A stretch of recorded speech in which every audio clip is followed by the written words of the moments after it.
Hello, Morongo Basin and listeners around the world online at Z107.7fm.com. This is your Z107.7 local news for Saturday, March 22nd, 2025.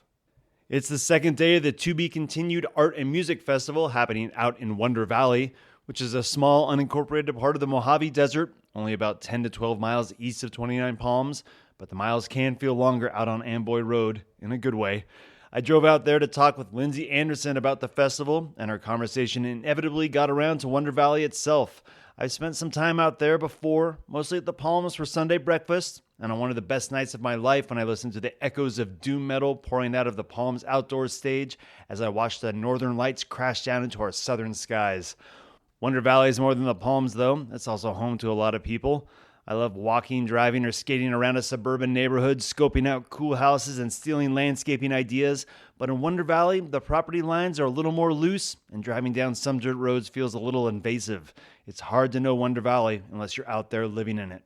To last in Wonder Valley requires a certain tenacious character, I suppose, and also a kind of spirit of generosity because you really are dependent on your neighbors out here. And so we try to get along, and we try to be there for each other. It's a really tight-knit community. We have a pretty diverse mix of people who live here, and that's a beautiful thing about it. Keeps us together, and, we look out for each other. We help each other with chores and rides and groceries, and we text each other when the moon is rising, and it's a pretty nice place to live. If you can, maybe give up some of the comforts you might be used to in the city. My name is Lindsay Anderson, and I'm an artist. I live out here in the high desert.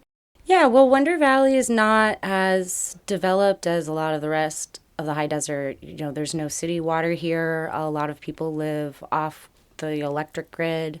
Historically, Wonder Valley is a place where plenty of people go because they're at the end of their line. I came here because I was at the end of my line, and I was trying to find a way where I could just cut back and create a life that wasn't so expensive so that I wouldn't feel the pressure to keep maintaining this high level of income just in order to meet my basic needs, It was intense in the beginning, for sure. So not a lot of people want to live here. So some people who are living out here are at the end of the line. And you know what? I'm not any better than them. Those are my neighbors. We know each other. We just have different struggles. And I think that's part of the beauty of the people who live here and stay out here and create community out here is that we don't judge each other. To Be Continued is a beautiful festival of art and music. There's going to be 14 different bands. There's going to be immersive experiences that you can explore, and it's going to be a lot of just really fun people and good friends. And there's sliding scale tickets at the door, and we hope everyone will come out. No one will be turned away for lack of fun, so just hope everybody will come out and have a good time. The To Be Continued Festival continues tonight and tomorrow out in weird and wild Wonder Valley. You can see this story on our website for more information. The High Desert Nature Museum's annual recycled art show called From Waste to Wonder opens today and runs through May 10th. The show is full of repurposed and recycled materials turned into wondrous art. Voting for Adult and Youth Visitors' Choice also begins today and ends on Friday, March 28th. Save next Saturday for the Visitors' Choice Awards, which will be revealed at 5 p.m. right before the opening reception. Artists, their friends and family, and the general public are welcome to attend the opening reception. Refreshments will be served. Head down today to check out the new exhibit and cast your vote for your favorite. That's the High Desert Nature Museum in Yucca Valley, open today from 10 a.m. to 5 p.m. And a new large-scale art piece has been installed in front of the Yucca Valley Library. Art lover Jeff Harmatz has a look at the piece, why it's there, and the upcoming ribbon-cutting event. It's no secret that the high desert is full of talented artists. So when officials with the town of Yucca Valley put out the call for art in public places, our community truly delivers. Such as the origin of a new installation set up at the Yucca Valley Branch Library Plaza.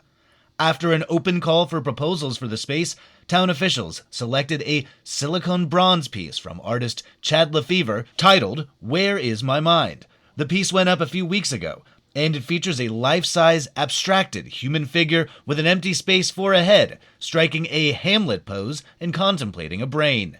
Lefevre says that the piece is, quote, a dynamic exploration of contemporary society's relationship with technology and social media. It's a serene, thought-provoking piece placed at Yucca Valley's busiest intersection, Old Woman Springs Road and 29 Palms Highway. But if you want to take a closer look, you can pull off the highway, park at the library, always an outpost of serenity, and get a close look at Lefevre's striking figure shimmering in the desert sun. You can see the piece right now. It's standing alone on a stone platform just south of 29 Palms Highway in front of the library. The town of Yucca Valley is holding a ribbon cutting for the piece on Monday at 5:30 p.m. Come by the Yucca Valley Branch Library Plaza to see the piece and meet the artist. And if you miss the event on Monday, Where Is My Mind will be on display until the town's Christmas tree takes its place in the winter. Reporting for Z107.7, I'm Jeff Harmatz. And across Highway 62 tonight, the town's Youth Commission is throwing a party for seniors and their families. The Spring Fling Dance for seniors will feature live music, dinner, dancing, and more. Local band The Hot Rod DeVilles will be performing classic favorites alongside a spring-inspired menu. Seniors and their families are invited to the event at the Yucca Valley Community Center. The fun begins at 5 p.m. and the tickets are only $10. And the Rotary Carnival is lighting up 29 Palms tonight and tomorrow. The festivities are put on by the 29 Palms Rotary Club and the City of 29 Palms, and it starts today at noon and runs till 10 p.m. with Sunday's hours running from noon to 9. The Mojave Desert Land Trust has a few volunteer opportunities for those looking to get more in touch with your community and desert ecosystem. This Tuesday, March 25th, there's a seed cleaning from 1:15 to 4 p.m. They'll be cleaning honey mesquite. They say this species requires the use of pliers and a lot of force to open the sticky pods. Gloves are recommended. It's a large compilation of several honey mesquite collections spanning over 10 years. Seats are limited. There are 2 stewardship days coming up, Tuesday, April 1st and Tuesday, May 6th. These are an opportunity to help MDLT natural resource technicians do habitat restoration on preserves located in the Morongo Basin through vertical mulching, sign and fence installation, property cleanup, and trash and invasive plant removal. The locations will vary depending on where the technicians need the most support. Activities can be moderately strenuous, with work that requires the ability to lift heavy objects and walk over uneven terrain. And they'll also be hosting free first aid and CPR classes for volunteers, with the first class on Thursday, April 24th. There'll also be classes in May and June as well. To volunteer, you need to get in touch with the Mojave Desert Land Trust. You can do so by emailing their volunteer program manager, Mackenzie Nelson, at mackenzie@mdlt.org, or visiting their website, www.mdlt.org. We'll have those links on our website as well. And finally, an update to the news that Joshua Tree National Park has been authorized to hire back the 6 probationary rangers that were fired in February. Our source within the national park says that all 6 rangers are set to be rehired no later than March 31st, and that, quote, everyone is ecstatic about their return. It's been fantastic to see the community rally behind their national park. Spring weather is here, so if you're listening to this and you're about to head into the national park, consider going through the 29 Palms entrance, which usually has a much shorter line to get into the park if they have a line at all. And while you're out there, consider dropping by Wonder Valley. And that's your local news for Saturday. You can hear local news 7 times a day, 7 days a week at 7, 8, 9, noon, 4, 5, and 6. More Morongo Basin residents get their local news from Z107.7 than any other source. Reporting out of Joshua Tree, California, alongside the award-winning Z107.7 news team, I'm Robert Hayden.